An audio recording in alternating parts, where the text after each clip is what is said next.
అందరికీ నమస్కారం. నేను మీ దేవి సిరివెన్నెల. చివరి భాగం. రచయిత వనజ గారు. ఎన్నిసార్లు నీ భార్య నన్ను కాపాడుతుందో అని అనుకోలేదు అర్జున్. Thank you. కానీ నువ్వు కొట్టిన చెప్పుదెబ్బ మాత్రం నేను మర్చిపోనంటూ రాబర్ట్ సిరి గొంతులో బాణం గుచ్చాలని చూశాడు. అర్జున్ ఆపడానికి ట్రై చేశాడు, కానీ రాబర్ట్ ఇంకొంచెం లోపలికి గుచ్చడంతో మెల్లిగా అర్జున్ అడుగు ముందుకు వేస్తూ ఉన్నాడు. నేల మీద కూడా అబ్జర్వ్ చేస్తూ రాబర్ట్ సిరి మెడకి బాణం గుచ్చేస్తా అని చెప్తూ అర్జున్ ముందుకు రావడంతో భయంగానే వెనక్కి కాలు ఇడ్చుకుంటూ సిరిని కూడా లాక్కెడుతూ తీసుకెళ్తున్నాడు.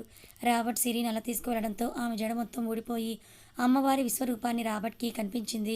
సిరి కొంచెం గొంతు తెగి రక్తం కారడంతో అర్జున్ కొంచెం ముందుకు వచ్చినా కూడా రాబర్ట్ తనని ఇంకా గాయపరుస్తాడని భావిస్తూ తని ఎలాగైనా సరే తప్పించుకోవాలనే బలం మొత్తం కూడా ఎడమ చేతిలోకి తీసుకొని తలని మెల్లగా కిందకి వంచుతూ వెనక్కి తిరిగి అతని మోచేత్తోనే గుద్దింది సిరి. దాంతో రాబర్ట్ వెనక్కి పడ్డాడు. ఒక్కసారిగా కాళికాదేవి రూపంలో ఉన్న సిరి జుట్టుని విరబోసుకుంటూ పక్కనే ఉన్న ఇంకొక బాణాన్ని తీసుకొని రాబర్ట్ మీదకే వస్తూ ఉంటే నిజంగా అమ్మవారిని చూసినట్టుగా అనిపిస్తుంది రాబర్ట్కి. సిరికి రెండు చేతులెత్తి నమస్కారం చేశాడు రాబర్ట్. ఏం చేయొద్దు, నన్ను ఏం చేయొద్దు అని అంటూ వెనక్కి సర్దుకుంటూ ఇంకా రాబర్ట్ వల్ల కాక సిరికి ఏం ప్రమాదం లేదని అనుకున్న అర్జున్ 2 అడుగులు దూరంగానే నిలబడిపోయాడు. సిరి ఆ బాణని రాబర్ట్ దగ్గర తీసుకొస్తూ ఇంకా అతను తప్పించుకునే ఛాన్స్ ఇవ్వకుండా గొంతు మీద కాలేసి, ఈ నెల రోజుల నుండి ఎంతమంది అమ్మాయిలతో ఏం చేత కానిది పిరికిది అని అనుకున్నావు కదరా, ఆడదంటే ఆదపరాశక్తిరా అంటూ అప్పుడు వాటి బాణాలని Robert పొట్టలోకి గుచ్చేసి శాంతించింది Sirivennela.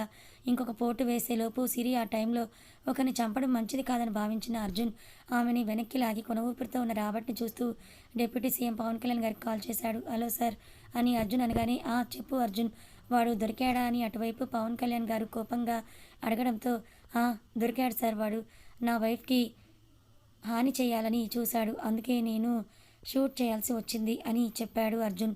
It's okay Arjun, నేను అతన్ని చంపమని నీకు షూట్ అండ్ సైట్ ఆర్డర్స్ని కూడా ఇచ్చాను కదా, నో ప్రాబ్లం. అక్కడ పోలీసులతో నేను మాట్లాడతాను, వాళ్ళతో కూడా నీకు ఎటువంటి ఇబ్బంది ఉండదు, అంతా నేను చూసుకుంటాను అని అనడంతో, ఇప్పుడు నేను చెప్పిన విషయాలు ఏవి కూడా పేపర్స్ మీద మాత్రమే ఉండాలి సార్ మ్యాటర్లో. కానీ మన దేశ ఆడబిడ్డలు అంటే మన సొంత ఇంటి ఆడబిడ్డల్ని లాగా మనము అవమానించిన వాడిని ఇంకొక దేశంలో అలా ఎలా చంపేస్తాను సార్, వీడిని ఇండియాకి తీసుకొచ్చి చంపేస్తాను, కానీ మీరు పేపర్స్లో అలా ఉండడం చూసుకుంటారా అని అర్జున్ అడగటంతో ఒక్క నిమిషం ఆలోచించిన పవన్ కళ్యాణ్, ఓకే అర్జున్, అలాగే చేద్దామని చెప్పి, ఇంతకీ మీ వైఫ్ ఎలా ఉంది ఇప్పుడు అని అడిగారు పవన్ కళ్యాణ్ గారు. She is all right sir అని చెప్పి కాల్ కట్ చేశాడు అర్జున్. ఏదో లోకంలో ఉన్న సిరి అంటే ఆమెకి ఇప్పుడు ఒక నిశ్చింత కలిగింది. ఎందుకంటే ప్రగతి మేడం అంత క్రూరంగా చంపిన అతన్ని తన చేతులతో చంపలేకపోయినా కూడా కనీసం గాయమైన చేసినందుకు హ్యాపీగా ఫీల్ అయింది. ఇక ఒక్క దెబ్బ కొట్టిన చస్తాడన్న ఇదిలో ఉన్న రాబర్ట్ని సిరి తీసుకొని అడవి నుండి బయటపడ్డాడు అర్జున్ అక్కడ పోలీసులతో మాట్లాడి పవన్ కళ్యాణ్ గారితో కూడా మాట్లాడించి ఒక హెలికాప్టర్ని అడాప్ట్ చేసుకొని అప్పటికప్పుడు ఇద్దరితో కలిపి ఇండియాకి స్టార్ట్ అయ్యాడు అర్జున్. ఈ క్రమంలో సిరికి మరొక్కసారి టెస్టులన్నీ కూడా చేయించి ఆమెని తీసుకొని వచ్చాడు. ఎందుకంటే ఆమె ఈ జర్నీకి ఎలా ఫీల్ అవుతుందో అన్న టెన్షన్లో అర్జున్కి ఉంది కాబట్టి. పైలట్ హెలికాప్టర్ని వైజాగ్ వైపుకి తీసుకొని వెళ్తుంటే అర్జున్ ఆపేసి, ఇటు కాదు అటు అని అంటూ, అమ్మవారి జాతర జరుగుతుంది కదా, అక్కడికి దగ్గరలో ఉన్న ఫారెస్ట్ దగ్గరికి ఆపమని చెప్పి అనడంతో, అతను స్పెషల్లీ రిక్రూట్ చేసిన పైలట్ కాబట్టి అర్జున్ ఎలా చెప్తే అలా చేయమని చెప్పి పంపిన వ్యక్తి కాబట్టి అర్జున్ చెప్పినట్టు హెలికాప్టర్ని అమ్మవారి జాతర జరిగే స్థలం దగ్గర ఆపేశాడు. అక్కడ జాతర చేసుకుంటున్న వాళ్ళు మొత్తం ఆడవాళ్ళే, అందుకే అక్కడ ఆపించి రాబర్ట్ నీడ్చుకెళ్తూ కిందకి దిగాడు అర్జున్. అతను ఏం చేస్తాడా అని చూస్తున్న సిరికి కూడా షాక్ తగిలేలాగా తనతో తీసుకొచ్చిన ఒక బ్లేడ్తో రాబర్ట్ ఒళ్ళు మొత్తం ఘాట్లు పెట్టాడు. ఎంతలా అంటే కనీసం ఒక చిన్న గ్యాప్ కూడా రానందగా వాటి మీద స్పెషల్ ఎఫెక్ట్ కింద కారం పొడి, మిరియాల పొడి చల్లి బాగా ఎర్ర చీమలున్న ప్రదేశంలో వదిలిపెట్టేసి అలాగే ఒక గంట ఏం చేయకుండా ఉన్నాడు. దాంతో ఉన్న ముసలి ప్రాణం అర్జున్ కత్తికతో ఘాట్లు పెట్టినప్పుడు సగం చచ్చిపోయి ఇంకా ఎర్రచీమలు మిగిలి ఆ ఘాట్ల నుండి బాడీలోకి వెళ్తూ ఒక విధమైన దురద ప్లస్ నొప్పులు లాంటిది పుట్టిస్తూ ఉంటే రాబర్ట్ కేకలు బాగా వేస్తూ ఉంటే ఆ ఏరియా మొత్తం వినిపించదేమో, కానీ ఒంట్లో శక్తి లేక కనీసం చుట్టుపక్కల ఉన్న సిరి అర్జున్లకు కూడా వినపడట్లేదు అతని గొంతు. ఇప్పుడు అసలు సైలెంట్గా అర్జున్ వెళ్ళి రాబర్ట్ ప్రైవేట్ పార్ట్ని కూడా కట్ చేసేసి దాని మీద మళ్ళీ కారం చల్లి కాళ్ళు చేతులు రెండు కట్టేశాడు అర్జున్. ఏం చూసుకొని నువ్వైతే ఇంత విర్రవీగిపోతున్నావో, అంతమందిని బాధ పెట్టావో, ఇప్పుడు నీకు ఇలా చేయడమే కరెక్ట్ అని చెప్పి అతని కాళ్ళు చేతులు కట్టేసి అక్కడే ముఖాన్ని మాస్క్తో కవర్ చేసి అమ్మవారి జాతర జరుగుతున్న ప్లేస్ దగ్గరికి వచ్చి రాబర్ట్‌ని తీసుకెళ్ళి కింద వదిలేశాడు. పక్కకు తిరిగి ఉన్న సిరి అర్జున్‌ని ఏం చేసి ఉంటాడని ఊహిస్తూ వాడిలాగే జరగాలనుకుంది. ఆ అమ్మవారి జాతరలో బోనాలు ఎత్తుకొస్తున్న 100 మంది పైగా ఆడవాళ్ళు గుంపులు గుంపులుగా రావడంతో కాళ్ళ కింద పడిన రాబర్ట్ మూలుగుతూ ఒకరి గొంతు మీద, ఒకరి రక్తం కారే చోట, ఒకరి పొట్ట మీద తొక్కుతూ ఉంటే 10 నిమిషాలకే ఊపిరి అందడం మానేసి నరకానికి ఎంట్రీ పాస్ తీసుకున్నాడు రాబర్ట్. ఎవరి నాశనం అయితే కోరి, ఎవరి వల్ల అయితే బిజినెస్ చేసి డబ్బులు సంపాదిద్దామని ఆశపడి, ఎవరి బాధకైతే కారణమయ్యాడో చివరికి వాళ్ళ పాదాల కిందనే తన చివరి శ్వాసను వదిలేశాడు రాబర్ట్. అప్పుడు కానీ శాంతించలేదు సిరి అర్జున్లు. అది అడవి కాబట్టి రాబర్ట్ వాడిని ఏ రాబందులు పీక్కు తింటాయో అని వదిలేస్తూ పైలట్తో వైజాగ్ తీసుకెళ్ళమని చెప్పాడు. అర్జున్, ఒక్క నిమిషం అర్జున్ గారు అని చెప్పి పక్కన ఉన్న వాగులో మరీ డీప్గా కాకుండా 3 ఉనకలు వేసి అర్జున్ని కూడా మునగమని చెప్పి అంతా అయిపోయి వచ్చిన తర్వాత అక్కడే ఉన్న అమ్మవారి దర్శనం చేసుకుని ఆ కుంకుమను తీసి తన నుదుటిన పెట్టుకుంటూ, నన్ను నా భర్తను అడుగడుగునా కాచుకొని చల్లగా చూడమ్మా తల్లి అని అంటూ అమ్మవారికి మొక్కుకుంది సిరి. ఆమె భుజం చుట్టూ చెయ్యేసి తీసుకొని వచ్చి హెలికాప్టర్లో కూర్చోబెట్టాడు అర్జున్. రావణ వధ అనంతరం సీతమ్మని రామయ్య అయోధ్యకి తీసుకొస్తున్నట్లుగా గంట తర్వాత అర్జున్ సిరిలు ఇంటికి వస్తూ కనపడ్డారు. ఇంట్లో ఉన్న అందరికీ అప్పటికే టైం రాత్రి 9-10 గంటలు అవుతూ ఉంది. అందరూ అక్కడే ఉన్నారు. డైరెక్ట్గా లోపలికి వచ్చేస్తున్న సిరి అర్జున్లను ఆపి జానకమ్మ ఎర్రనీళ్ళతో దిష్టి తీసి లోపలికి పంపించింది. కూతురు రాగానే ఆమె చేతులు పట్టుకొని గట్టిగా కళ్ళు కొత్తుకుంటూ కొంచెం ఎమోషనల్ అయ్యాడు రామయ్య. ఆయనతో పాటే జానకమ్మ కూడా వాళ్ళిద్దరి బాధని అర్థం చేసుకుంటూ, నాకేం కాలేదు నాన్న, మంచి అల్లుడు మంచి అల్లుడు అని మీరు చెప్పుకుంటూ ఉంటారు కదా, మంచి అల్లుడు కాదు బాధ్యత గల అల్లుడు. ఆయన తన ఉద్యోగాన్ని ఎంత బాధ్యతగా చేస్తారో మీ అల్లుడి పాత్రను కూడా అంతే బాధ్యతగా పోషించి మీ కూతుర్ని, ఆయన ప్రాణాన్ని తిరిగి వెనక్కి తెచ్చుకున్నారు కాబట్టే మీరు ఇంకెప్పుడూ కూడా ఇలా బాధపడవద్దు, ఆయన గురించి కూడా తప్పుగా అనుకోకండి అని చెప్పింది సిరి వాళ్ళ నాన్నతోటి. జ్యోతిని, రామచంద్రాన్ని కూడా పట్టించుకొని జ్యోతి దగ్గరికి వచ్చి గట్టిగా హగ్ చేసుకుంది సిరి. ఏంటే నువ్వు మరి అందరినీ కాపాడిద్దామని ఒక్కదానివే వెళ్ళి అలా వాళ్ళల్లో చిక్కుకున్నావా? కొంచెమైనా నీకు బుద్ధి ఉండక్కర్లేదా అని జ్యోతి గారు కోప్పడుతూ ఉండగా సున్నితంగా చిన్నగా ఒక దెబ్బ కూడా వేసింది సిరిని. అదేం లేదు అత్తయ్య, మీ కొడుకు మీద నాకు నమ్మకం ఉంది, ఎలాగైనా ఆయన నన్ను తీసుకొస్తారని కాబట్టి ధైర్యంగా వెళ్ళగలిగానని చెప్పిన సిరి అర్జున్ వంక చూసింది. వెళ్ళి త్వరగా స్నానాలు చేసి రండి, భోజనం టైం అయింది, తీసి భోజనం తిని విశ్రాంతి తీసుకుందరుగానని చెప్పడంతో అర్జున్ సిరి ఇద్దరు రూమ్లోకి వెళ్ళారు. అర్జున్ సిరిని గట్టిగా హగ్ చేసుకుని 5 నిమిషాలు అలాగే ఉండిపోయాడు. అర్జున్ గారు, ఇక ఇన్ని రోజులు మీరు పని టెన్షన్ చేసిన డ్యూటీ ఎప్పటికైనా అయిపోయింది కదా, ఇక నుండి అన్నీ నార్మల్ డ్యూటీసే కదండి అని అమాయకంగా అడగడంతో ఒక నవ్వు నవ్వి సైలెంట్ అయిపోయాడు అర్జున్. అర్థం ఏమిటో అతనికి మాత్రమే తెలుసు కాబట్టి ఫ్రెష్ అవ్వడానికి వెళ్తున్న సిరిని చూస్తూ సిరి అని పిలిచాడు అర్జున్. ఏంటి అర్జున్ గారు అని సిరి అడగడంతో నాకేమైనా చెప్పాలా లేదా చెప్పాలని ప్రయత్నిస్తున్నావా అని డైరెక్ట్గా పాయింట్కే వచ్చేసాడు అర్జున్. కనీసం అప్పుడైనా తనకు చెప్తుందేమోనని. నేను అదేం లేదు అర్జున్ గారు, ఏమైనా ఉంటే చెప్పేదాన్ని కదా అని ఫ్రెష్ అప్ అవ్వడానికి వెళ్ళిపోయింది సిరి. యాజ్ యూజువల్గా కోపం అవుతున్న మోడ్ని తన బేబీని గుర్తుకు తెచ్చుకొని సాఫ్ట్గా చూసేస్తూ ఆ సిరి వచ్చిన తర్వాత తను కూడా ఫ్రెష్ అవ్వడానికి వెళ్ళాడు అర్జున్. కనీసం ఇప్పుడైనా చెప్తుందా అని ఎక్స్పెక్ట్ చేసిన అర్జున్కి అసలు ఆ విషయమే చెప్పకుండా అందరి మధ్య సంతోషంగా డిన్నర్ చేస్తూ రామయ్య, నరేష్ అప్పుడప్పుడు తినిపిస్తూ ఉంటే చాలా నార్మల్గా బిహేవ్ చేసింది సిరి. ఇక పడుకుందామని అందరికీ రూమ్స్ చూపించి తన రూమ్లోకి వచ్చి పడుకున్న సిరి అర్జున్ వచ్చే వరకు వెయిట్ చేస్తూనే ఉంది. ఇప్పుడు కూడా నాకు చెప్పదు దొంగ మొహందని తిట్టుకుంటూ రూమ్లోకి వచ్చిన అర్జున్ ఒక సైడ్ పడుకొని అటువైపుకు తిరిగాడు పెదవి విరుస్తూ. సిరి కూడా ఎటువైపు తిరిగి పడుకుందామని కళ్ళు మూసుకుంది. 10 నిమిషాల తర్వాత ఆమె నిద్రపోయిందా లేదా అని చెక్ చేసుకుంటూ కొంచెం కొంచెంగా ఆమె వైపుకు తిరిగి సిరి మొహంలోకి తొంగి చూశాడు అర్జున్. అతను అటువైపు తిరిగినప్పుడే గుర్తించిన సిరి నిద్రపోతున్నట్టే యాక్ట్ చేసింది. అది చూసి నిజం అనుకుని నమ్మిన అర్జున్ తన చేతిని సిరి పొట్ట మీద పెట్టి, చూసావారా మీ అమ్మ నేను నా నుండి ఎలా దాస్తుందో, నువ్వు ఉన్నావని కూడా చెప్పడం లేదు రాక్షసి అని అంటూ ఫ్లయింగ్ కిస్సులు ఇస్తూ చేస్తున్న యాక్షన్కి సిరికి తెలిసే లోపలే నవ్వుకుంటూ అర్జున్ అని అంటూ కొంచెం కదిలింది. దాంతో అర్జున్ సిరికి మెలకు వచ్చేస్తుందేమోనని చెయ్యి తీసుకోబోతూ ఉంటే ఆ చేతిని అలాగే పట్టుకుని తన కడుపు మీద వేసుకున్న సిరి అర్జున్ కళ్ళల్లోకి కళ్ళు పెట్టి సూటిగా చూస్తూ ఉంది. ఆమె ఏమీ చెప్పకపోవడంతో అలిగిన అర్జున్ మొహం తిప్పేసుకుంటే, అర్జున్ గారు చేసిన పెట్టు చాలే కానీ మీకు తెలిసిన విషయం నాకు తెలిసిపోయిందిలేండి అని అంటుంది సిరి. ఎందుకు ఇంకా యాక్టింగ్ చేస్తున్నారు అని అనేసరికి సిరిని కొట్టడానికి చేతిన అర్జున్ చిన్న స్లాప్ ఇచ్చి ఆమె కింద పెదవిని కొరికి, అసలు అంత ధైర్యం ఎక్కడి నుంచి వచ్చింది నీకు? ఒక్కదానివే బయటికి వెళ్ళమంటేనే నాకు భయం అర్జున్ గారు అంటావు.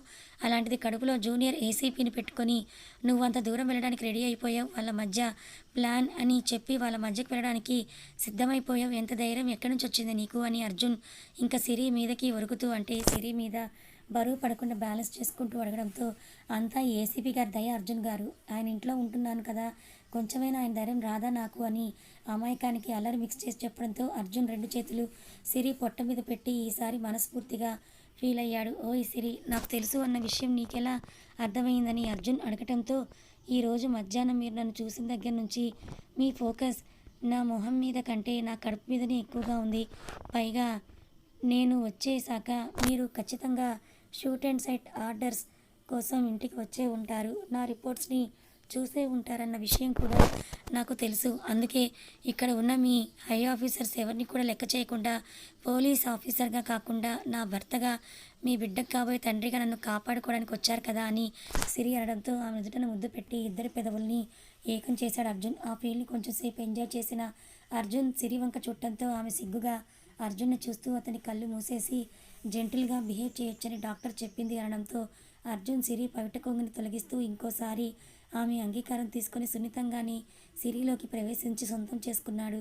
తనని డాడీగా ప్రమోట్ చేసినందుకు ఆమెకు అతడు ఇస్తున్న అన్నిటికంటే విలువైన బహుమతి. అలా ఆ రాత్రి వారికి ఎన్నటికీ గుర్తుండే మధుర రేయిగా మిగిలిపోయింది అర్జున్ సిరి ప్రేమ పుస్తకంలో. మరుసటి రోజు ఉదయాన్నే స్వీట్స్ తెప్పించి ఇంట్లో వాళ్ళకు మాత్రమే ఆ గుడ్ న్యూస్ని షేర్ చేశారు సిరి అర్జున్లు. విన్న ప్రతి ఒక్కరు కూడా హ్యాపీ అవుతూ అర్జున్ని విషస్తో ముంచెత్తుతూ ఉంటే సిరి ఆనందంతో ఉక్కిరిబిక్కిరైపోయింది. నరేష్, సురేష్ ఇద్దరు కూడా మేము మేనమామలు అవబోతున్నాం, కొడుకు పుడితే నా కూతుర్ని ఇస్తామని అప్పుడే వాళ్ళిద్దరూ కూడా తగులాడుకుంటూ ఉంటే అది చూసి అందరూ కూడా హ్యాపీగా నవ్వుకున్నారు. అదే ఇంట్లో ఉన్న నరేష్ కుసుమని తీసుకొని వస్తే కుసుమ కూడా సురేష్ని ఉద్దేశించి, హలో మరిది గారు, మాది ఎంగేజ్మెంట్ కూడా అయిపోయింది, త్వరలో పెళ్ళి కూడా అవబోతుంది, మీకే ఇంకా ఏమీ లేదు అని అంటూ, కాబట్టి నా ఫ్రెండ్ కొడుక్కి వైఫ్ని నేనే గిఫ్ట్గా ఇస్తాను అని అనడంతో అందరూ సరదాగా నవ్వుకున్నారు. ఇక జానకమ్మ, జ్యోతి అయితే పోటాపోటీగా సిరి దగ్గర మేముంటామంటూ గొడవ పడుతున్నారు. రామయ్య, రామచంద్ర ఎవరు పుడితే మాకేంటి, మా బుర్ర మీసాలతో ఆడుకోవడానికి ఒక మనవడు మనవరాలు రాబోతున్నారని ఒకరినొకరు అభినందనలు చెప్పుకుంటూ ఉన్నారు. అర్జున్ సిరిని నేను తీసుకొని వెళ్తాను, నువ్వు ఉండి చూసుకోవడం అవ్వదు కదా అని జ్యోతి అంటే, అయ్యో వదిన నీకెందుకు శ్రమ, పుట్టింటి వాళ్ళం ఇంతమంది ఉండగా సిరిని చూసుకునే వాళ్ళే లేరా, నేను తీసుకొని వెళ్ళి ఒకేసారి కానుపు చేసి పిల్లాడు పాకే వయసుకి తీసుకొచ్చి మీ ఇంట్లో జాగ్రత్తగా వదిలిపెడతాను కదా, అప్పుడు వాడితో ఎన్ని ఆటలైనా ఆడుకుందరు కానీ అని జానకమ్మ అనడంతో, అయ్యో వదిన పల్లెటూరులో మీకెందుకు శ్రమ, నేనే బాపట్లకు తీసుకొని వెళ్ళి కాన్పు కూడా చేస్తాను అని మాటల నుంచి పోట్లాట వరకు వాళ్ళిద్దరూ వెళ్ళడంతో, అత్తయ్య, మమ్మీ ఏంటి మీకు మీరే ఇలా అనేసుకుంటున్నారా, మరి నాకు తోడు ఎవరు వద్దా, ఏం అవసరం లేదు, మీరందరూ వెళ్ళిపోండి అత్తయ్య, మీరు లేకపోతే అన్నీ ఆగిపోతాయేమో అని జానకమ్మకు చెప్పి, మమ్మీ నువ్వు ఇక్కడ ఉన్నా కూడా సిరిని అక్కడికి తీసుకువెళ్ళిన డాడీని ఎవరు పట్టించుకుంటారు చెప్పు, కాబట్టి నువ్వు కూడా అవసరం లేదులే, నా సిరిని నేను చూసుకోగలను, 6 months వరకు ఈజీగా తను కొన్ని పనులు చేయొచ్చు, ఇక ఈవిడ ఇక్కడే ఉంటారు కాబట్టి అన్నీ ఆవిడే చూసుకుంటారు, సీమంతం మాత్రం చేయండి, 9 నెలల వరకు సిరిని పంపించను అని మాత్రం అడగండి, నా భార్యని ఎంత జాగ్రత్తగా చూసుకోవాలో నాకు తెలుసని సిరిని తీసుకొని వెళ్ళి మళ్ళీ రూమ్లోకి వెళ్ళిపోయాడు అర్జున్ ఫాస్ట్గా. పెద్దవాళ్ళందరూ మనస్ఫూర్తిగా నవ్వుకొని ఆ పూటకి విందుతో తమ ఆనందాన్ని వ్యక్తం చేశారు. అర్జున్ చెప్పినట్లుగానే మరో 2-3 రోజులు అక్కడే ఉండేసి ఎక్కడ వాళ్ళు అక్కడికి వెళ్ళిపోయారు. ఈసారి అంతా ఇంపార్టెంట్ కేసెస్ ఏమీ లేనందువలన అర్జున్ కొంచెం ఎక్కువ టైంని సిరితో స్పెండ్ చేస్తున్నాడు. కేవలం నిలబడి చేసే వంట పని, చిన్న అర్జున్ పనులు మాత్రమే చేస్తోంది సిరి. మిగతావన్నీ కనకమే చూసుకోవడంతో అర్జున్కి సిరికి ఏకాంతం ఎక్కువయ్యి వాళ్ళ మధ్య ఉన్న బాండింగ్ మరి కాస్త ఎక్కువ పెరిగింది. కానీ ఇటు జ్యోతి, అటు జానకమ్మ కానీ, కుసుమ కానీ, నరేష్, సురేష్ కానీ వారంలో ఎవరో ఒకరు 1-2 రోజులు వచ్చి ఉండటంతో వీళ్ళు మారరు అని అనుకుంటూనే, అది కూడా సిరిని అందరికీ ఉన్న పిచ్చి ప్రేమే అని భావిస్తూ అర్జున్ కూడా ఇన్ని రోజులకి సైలెంట్ అయిపోయాడు కామ్గా. ఎప్పటికప్పుడు పద్మ దగ్గరే చెకప్ చేయిస్తూ సిరిని హెల్తీగా చూసుకుంటూ ఉన్నాడు అర్జున్. 3వ నెలలో స్కానింగ్కి వెళ్ళినప్పుడు తమ బేబీ హార్ట్ బీట్ విని సిరి అర్జున్లో ఇద్దరు ఒక తెలియని ఎమోషన్కి లోనయ్యి ఒకరి చేతులు ఒకరు పట్టుకున్నారు. 5వ నెల కూడా స్కానింగ్ చేసి సిరికి ఎటువంటి ప్రాబ్లం లేదని చెప్పిన పద్మ మంచి డైట్ ప్లాన్ చెప్పి సిరిని ఇంకా హెల్తీగా మార్చింది. 8వ నెల పెట్టేసరికి సిరి కాస్త బొద్దుగా మారి ఆకర్షణీయంగా కనిపించింది. దాంతో వారానికి కనీసం 2 సార్లైనా బీచ్ వరకు లేదా ఏదైనా పార్క్ వరకు తీసుకొని వెళ్ళి అర్జున్ ఆమెకి దిష్టి తగులుతుందని కంప్లీట్గా ఇంట్లోనే ఉంచేశాడు. కానీ తన సిరితో ఎక్కువ టైం స్పెండ్ చేయడంతో ఆమెకు అసలు బోర్ అనిపించలేదు. ఎప్పటికప్పుడు తమ బేబీ ఫ్యూచర్ని చెప్తూ అర్జున్ సిరిని జాగ్రత్తగా చూసుకుంటున్నాడు. ఇక 9వ నెల కూడా పడటంతో మొదటి వారంలోనే జానకమ్మ వచ్చేసింది. ఈసారి సపోర్ట్గా సూరమ్మని కూడా తెచ్చుకోవడంతో ఇక డెలివరీకి అర్జున్ సిరిని పుట్టింటికి పంపించక తప్పలేదు. అక్కడికి జ్యోతి పల్లెటూరులో ఏ టైంలో ఎలా ఉంటుందో చెప్పలేము. ఏదైనా నొప్పులు వచ్చినా కూడా వెంటనే టౌన్కి తీసుకువచ్చేయమని సౌకర్యం ఉండదు అని ఒక డౌట్ పెట్టడంతో సూరమ్మ ముందుకు వస్తూ 50 రూపాయలకి అంపుల వరకు చేసిన చేయిదే నా మనవరాలిని నేను చూసుకోలేనా జ్యోతి అని అంటూ ఆవిడ అనడంతో ఇవన్నీ కాదులే, నువ్వు అల్లుడు కూడా ఆ ఊర్లోనే ఎన్ని రోజులని ఒంటరిగా ఉంటారు, వచ్చి పిల్లాడు పుట్టేంత వరకు వాడు బోర్లాపడి పాకే వరకు ఊర్లోనే ఉండండి అని చెప్పి మొత్తం అందరినీ ఆదిత్యపురానికి పార్సల్ చేసింది గ్రేట్ సూరమ్మ బామ్మ. ఇంకా ఆవిడ మాటకి అర్జున్ కూడా సిరిని పంపించక తప్పలేదు. 5వ నెలలో కేవలం జ్యోతి వాళ్ళు జానకమ్మ వాళ్ళే ఉండి సింపుల్గా సీమంతం చేయడంతో 9వ నెలలో గ్రాండ్గా సీమంతం చేయాలని ప్లాన్ చేసి ఓ మాదిరి మంది బంధువులతో సీమంతం చాలా గ్రాండ్గా చేశారు ఇరు కుటుంబ సభ్యులు. అర్జున్కి తన బేబీని సిరిని ముఖ్యంగా 7th మంత్ నుండి అలవాటు పడి తన బేబీ మూమెంట్స్ని మిస్ అవుతున్నందుకు ఫీల్ అయ్యి వారానికి ఒకసారి ఖచ్చితంగా ఆదిత్యపురం వెళ్ళేవాడు. ఇలా ఒక నెల మొత్తం జరిగింది. 9వ నెల వెళ్ళిపోయి 10వ నెల పడినా కూడా సిరికి ఎటువంటి నొప్పులు రాలేదు. కనీసం ఫాల్ట్ పెయిన్స్ కూడా రాకపోవడంతో అందరూ భయపడ్డారు. ఊర్లోనే ఉన్న జానకమ్మను జ్యోతిని ఇలాగే వాళ్ళ ఇంట్లో వాళ్ళందరూ కూడా తిడుతూ ఇంట్లో ఎంతమంది పెద్దవాళ్ళు ఉన్నారు, ఇంత జరుగుతుంటే చూసుకోరా, ముందే చెప్పక్కర్లేదా అని చెప్పి సిరి అంత పెద్ద పొట్టతో జర్నీ చేయడం కష్టం కాబట్టి ఒకరోజు పద్మని ఆదిత్యపురానికి తీసుకుని వెళ్ళాలని డిసైడ్ అయిన అర్జున్ రోజు పొద్దున్నే టికెట్స్ని బుక్ చేసి స్టార్ట్ అయ్యాడు. సిరి తన సంక్రాంతి పండుగను కూడా ఆ 10వ నెల పొట్టుతోనే చేసుకుంది. పండగకి అర్జున్ కూడా వచ్చాడు. అలా ఎవరికి చెప్పకుండా పద్మకి తనకి టికెట్స్ బుక్ చేసిన అర్జున్ ఆ రోజు ఆదిత్యపురం బయలుదేరాడు. సిరికి రేణిగాయల తొక్కు చాలా తినాలనిపించింది. కానీ ఈసారి ఆ ఊర్లో కొంచెం వానలు తక్కువ పడటంతో ఎక్కడ ఏ పొలంలో చెట్టుకు రేగు పండ్లు కూడా సరిగ్గా కాయలేదు. కానీ కూతురు అడిగిందని జానకమ్మ బంటిగాడికి చెప్పి కొన్ని కోసుకురమ్మంది. నరేష్ సురేష్ కూడా చాలా ట్రై చేశారు కానీ దొరకలేదు. ఫైనల్గా అందరూ కలిసి కొన్ని తీసుకురావడంతో ఒక పావు వరకు వెళ్ళిన రేగు పండ్లు సిరి కోసం పండుమిర్చి ఉప్పు వేసి రోట్లో రుబ్బుతోంది జానకమ్మ. అక్కడే కూర్చున్న సిరి అది దంచడం కూడా పూర్తవకముందే వేలుతో తీసుకొని నాకు అంటూ భలే ఉందమ్మా అని అంటూనే ఒక్కసారిగా అమ్మ అని అరిచింది వెన్నెల. ఏమైందని జానకమ్మ కంగారుగా అడగటంతో పొట్ట పట్టుకొని కింద కూర్చుండిపోయింది సిరి. ఇక జానకమ్మకు తిరిగి నొప్పులు మొదలయ్యాయని అర్థం చేసుకుంటూ సూరమ్మను జ్యోతిని అందరినీ హడావిడి చేసి సిరిని తన రూమ్లోకి తీసుకొని వెళ్ళి పడుకోబెట్టింది. రామయ్యకు డాక్టర్ని తీసుకురమ్మని పురమాయిస్తూ ఉదయం నుండి నొప్పులు పడుతూ ఉన్న సిరి ఇక తన వల్ల కాక నీరసించి పోతూ ఉన్నా కూడా ఎలా సూరమ్మ కూడా బిడ్డ అడ్డం తిరిగినట్టుంది, ఇప్పుడు ఏం చేయాలి, త్వరగా హాస్పిటల్ తీసుకుని వెళ్దాం, బండి తీయండి అని ఆవిడ హడావిడి చేస్తూ ఉండడంతో తొందరగా చేస్తుంటే అప్పుడే ఇంట్లోకి అడుగు పెడుతున్న అర్జున్ పద్మతో సహా అక్కడ జరుగుతున్న హడావిడి చూసి సిరికి పెయిన్స్ వచ్చాయని అర్థం చేసుకుని పద్మ వంక చూడటంతో పద్మ హడావిడిగా సిరి ఉన్న రూమ్లోకి వెళ్తుంది.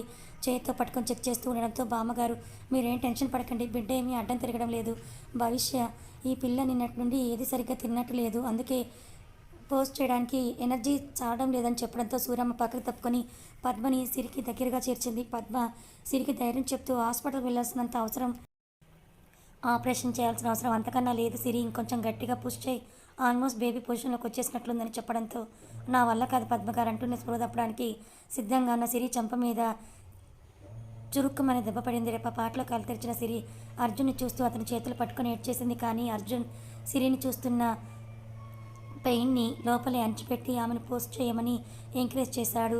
అతను చూస్తున్న ఆనందమో లేదా అతను చెప్తున్నందుకో సిరి తన శక్తిని అంతా కూడా కూడబట్టుకొని ఒక్కసారిగా పుష్ చేయడంతో 10 సెకండ్లలో బిడ్డ ఏడుపు ఆ ఇంట్లో వినిపించింది. అందరి ముఖంలో కూడా సంతోషం తాండవించింది. పద్మ జాగ్రత్తగా ఆ బేబీని తీసుకుని తన కిట్లో ఉన్న సీజర్తో తల్లి పేగుని కట్ చేసి జానకమ్మ దగ్గర టవల్ తీసుకొని బేబీని చుట్టి అర్జున్ చేతుల్లో పెట్టి మీ ఇంటి మహాలక్ష్మి అని చెప్పి బయటికి వెళ్ళిపోయింది. నీరసంతో కళ్ళు మూసుకుంది సిరి. జానకమ్మ జ్యోతి వంక చూడటంతో జ్యోతి అర్జున్ని చూసి కాసేపు బయటికి తీసుకెళ్తే ఆ రూమ్ మొత్తం క్లీన్ చేసి సిరి తలకి ఒక చిన్న టవల్ కట్టి చెవుల్లో దూది పెట్టి ఇక బాలింత పచ్చం మొదలుపెట్టింది జానకమ్మ. తన రక్తాన్ని తమ ప్రేమకు ప్రతిరూపాన్ని ఎత్తుకున్నందుకు అర్జున్ చేతులు చిన్నగా కదిలాయి. మొత్తం సిరి రూపురేఖలు ప్రింట్ లాగా ఉన్న తన ప్రిన్సెస్ను ముద్దు పెట్టుకుంటూ ఒక్క క్షణం కళ్ళు మూసుకున్నాడు అర్జున్. నేనంటూ ఇంట్లో రాఘవయ్య గారి దగ్గర నుండి కుసుమ వరకు అందరూ కూడా కాంపిటీషన్ పెట్టుకుని మరీ అర్జున్ ప్రిన్సెస్ని ఎత్తుకుంటూ ఉక్కిరిబిక్కిరి చేస్తున్నారు. అర్జున్ తన ప్రిన్సెస్ని ఎత్తుకుని ఉక్కిరిబిక్కిరి చేశాడు. ఈరోసారి అర్జున్ గట్టిగా ఒక వారం రోజులు లీవ్ పెట్టి తన చిట్టి తల్లిని వదిలి వెళ్లకుండా ఆదిత్యపురంలో ఉండిపోయాడు. నెలలోపే అర్జున్ ఇక నేను నా భార్యని నా కూతుర్ని తీసుకొని వెళ్తానన్నా కూడా చిన్న బిడ్డతో సిరి అక్కడ ఏం చేసుకుంటుందో అని 5 నెలల వరకు పంపించేదే లేదని. ఈసారి జ్యోతి కూడా అర్జున్కి రివర్స్ అవ్వడంతో ఇక తప్పదన్నట్టుగా అర్జున్ని ఈసారి వారానికి 2 సార్లు ఆదిత్యపురం వచ్చి వెళ్ళేవాడు తన ప్రిన్సెస్ని చూసుకోవడానికి. అలా అందరి మధ్య పురుడు బారసాల ఉయ్యాల ఫంక్షన్ అన్ని ఘనంగా చేసుకొని తన నేమ్ సెరమనీ ఫంక్షన్లోకి అడుగుపెట్టింది సిరి. అర్జున్ల గారాల పట్టి అందరూ ఒక్కొక్క పేరు నిర్ణయించుకొని ఉన్నా కూడా అర్జున్ మాత్రం కంప్లీట్గా సిరి చాయిస్కే వదిలేశాడు. నామకరణంలో పంతులు గారు ఉంగరంతో బియ్యంలో పేరు రాయమనడంతో సిరి వంక చూశాడు అర్జున్. ఆమె అతడి చెవిలో ఏదో పేరు చెప్పడంతో అర్జున్ నవ్వుతూ అలాగే అని అంటూ ఆ పేరు రాశాడు. అదే సితార. అందరూ వావ్ అన్నట్లు చూసి చప్పట్లు కొట్టి బుడ్డదాన్ని ఆ రోజు నుంచే సితారా అని పిలుస్తూ ఆ పిల్లకు కూడా నా పేరు సితారా అని తెలియజేసేంత వరకు వదలలేదు. ఇక అన్నప్రాసన కూడా ఆదిత్యపురంలోనే కంప్లీట్ చేసుకొని మరి వైజాగ్ బయలుదేరింది సిరి. దాదాపు 7 నెలల తర్వాత కొన్ని రోజులు జ్యోతి, కొన్ని రోజులు జానకమ్మ సిరికి తోడుగా ఉండి పిల్ల పనులు ఎలా చేసుకోవాలో నేర్పిస్తూ ఉన్నారు. సితారకి ఫస్ట్ బర్త్డేకి అందరినీ పిలిచి గ్రాండ్గా సెలబ్రేట్ చేశారు సిరి అర్జున్లు. ఇక తర్వాత జానకమ్మ జ్యోతి ఉంటామన్నా కూడా ఎందుకు మీకు ఇబ్బంది, ఇప్పుడు కొంచెం పెద్దదైంది కదా అని చెప్పి అందరినీ పంపేసింది సిరి. ఇప్పుడు మన కూతురికి ఫేవరెట్ పర్సన్ సిరిని కనీసం లెక్క కూడా చేయదు, కానీ భయం మాత్రం ఓ రేంజ్లో ఉంటుంది. సిరి అంటే ఏమన్నా పిచ్చి పనులు చేయాలంటే అర్జున్ ఎప్పుడు కూతురు పార్టీని. అప్పుడు వాళ్ళిద్దరికీ కాస్త యాంటీ అయ్యింది సిరి. అర్జున్ సిరి చెప్తే అన్నా ఆలోచించి లేదా సిరిని కన్విన్స్ చేసి తప్పించుకోగలడేమో, కానీ సీతార ఆ రోజు బయటికి వెళ్దామంటే వెళ్లాల్సిందే, ఉందామంటే ఉండాల్సిందే. మొత్తం ఏసీపీ అర్జున్ చంద్ర కూతురు సీతారా కంట్రోల్లోకి వెళ్ళిపోయాడు. ఇలా హ్యాపీగా సాగుతుంది సిరి అర్జున్ల ఫ్యామిలీ.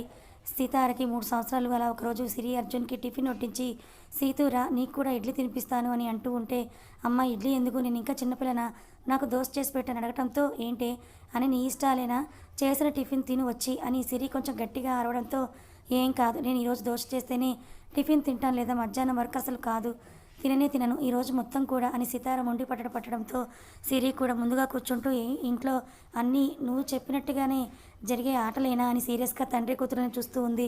అర్జున్ ఎక్స్క్యూజ్ చేయొచ్చు కదా అన్నా కూడా వినకుండా ఇద్దరు తగ్గలేరని అర్జున్ని సితారాని ఎత్తుకొని కిచెన్లోకి వెళ్ళి దోశ పెనం పెట్టి ఇడ్లీ పిండిని దోశగా వేయాలని ట్రై చేశాడు. పాపం మన ఏసీపీ సార్కి బుల్లెట్లు కాల్చడం వచ్చు కానీ దోశలు వేయడం రాదు కదా, అందుకే ఆ దోశ కాస్త పెనానికి అంటుకుపోతుంది. అర్జున్ చేస్తున్న ఆ కళని తన ఫోన్లో ఫోటో తీసి కోపంగా వాళ్ళిద్దరి ముందుకు వచ్చి నిలబడింది సిరి.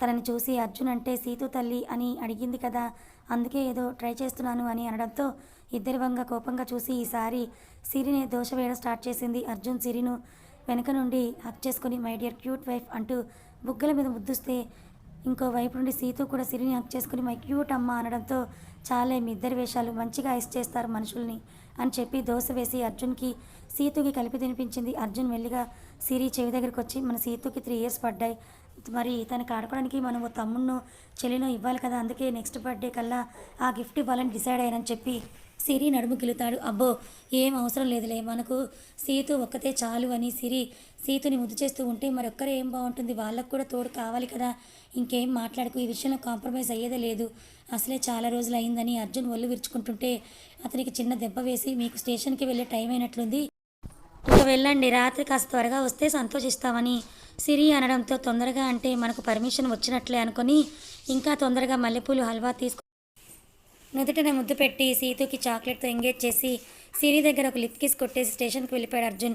ఆ రోజు రాత్రి అర్జున్ కోరినట్టుగా సిరి రెడీ అయ్యి అర్జున్ వస్తాడేమో అని సాయంత్రం 6 గంటల నుండి కాసేపు బయట, తర్వాత సోఫాలో, ఇంకా లాస్ట్కు రాత్రి 9 గంటలకు తమ బెడ్రూమ్లో పడుకొని వెయిట్ చేస్తూ ఉంది అర్జున్ వస్తాడేమో అని. సీతుని నిద్రపుచ్చి కానీ నీరసంగా 10 గంటలకు ఇంటికి వచ్చిన అర్జున్ని చూసి మీరు పొద్దున ఏం చెప్పారు, ఇప్పుడు ఏం చేశారు అర్జున్ గారు అని సిరి అడగడంతో తన చేతిలో ఉన్న పేపర్స్ సిరి ఒళ్ళోకి విసిరేసి సితారకి దగ్గరగా వెళ్ళాడు అర్జున్. నాన్న ప్రెజెన్స్ గుర్తుపట్టి మెలకు తెచ్చేసుకుని ఎగిరి వెళ్ళి అర్జున్ మీదకి దూకింది సితార. సిరి ఆ పేపర్స్ అంతా చదివి ఏ ఊరు అని అడిగింది అర్జున్ని. గుంటూరు అని చెప్పి అర్జున్ సీతు నుదుటి మీద ముద్దు పెట్టుకున్నాడు. మళ్ళీ అర్జున్ గారు ఇంకో కేసులో బిజీనా అని సిరి అడగటంతో అర్జున్ సైడ్కి పెదవులు సాగదీసి సిరిని రమ్మంటే ఒక చేయి చాచాడు. హాయిగా అర్జున్ కౌగిట్లో మునిగిపోయింది సిరి. ఒకవైపు సితారా, ఇంకోవైపు సిరిని అలాగే పట్టుకొని ఉండిపోయాడు అర్జున్. తనకు వచ్చిన ట్రాన్స్ఫర్ గురించి, పోలీస్ వేట ఒక ఊరితో ఒక కేసుతో ముగిసిపోయేది కాదు. తాము రిటైర్మెంట్ అయిపోయేంత వరకు కూడా అలా కేసుల వెంట తిరుగుతూనే పరిగెత్తూ ఉండాలి. వేరు వేరు ఊర్లకి ట్రాన్స్ఫర్లు. అలాగే మన ఏసీపీ అర్జున్ చంద్రలాగా. అలాగే ప్రతి ఒక్క పోలీస్ భార్యకి మన సిరివెన్నెల లాంటి కష్టాలు, త్యాగాలు తప్పవేమో కదా. ప్రతి పోలీస్ కథ అతన్ని పెళ్లి చేసుకొని ఎన్నో ఆశలతో వచ్చిన ఒక పోలీస్ భార్య కథ, అతడితో ఎంతో టైంని స్పెండ్ చేయాలని అనుకున్న పిల్లల కథ ఇంతేనేమో కదా. కానీ ఆ పోలీసులతో పాటు వాళ్ళ కుటుంబాలు చేసే త్యాగాల వల్లనే ఈరోజు మన సమాజం ఇంత బాగుంది. కాబట్టే హస్బెండ్ని మిస్ అవుతున్న ప్రతి పోలీస్ వైఫ్కి నా ఈ సిరివెన్నెల స్టోరీ అంకితం. ఈ కథని ఇప్పటి వరకు ఆదరించిన మీ అందరికీ నా కృతజ్ఞతలు. కథ అయిపోయింది. ఈ కథ మీకు ఎలా అనిపించింది? నచ్చిందా? నచ్చితే లైక్ చేయండి, మరికొంతమందికి షేర్ చేయండి. ఇలాంటి మరిన్ని మంచి కథల కోసం మన ఛానల్ని సబ్స్క్రైబ్ చేసుకోండి. Thank you so much for watching.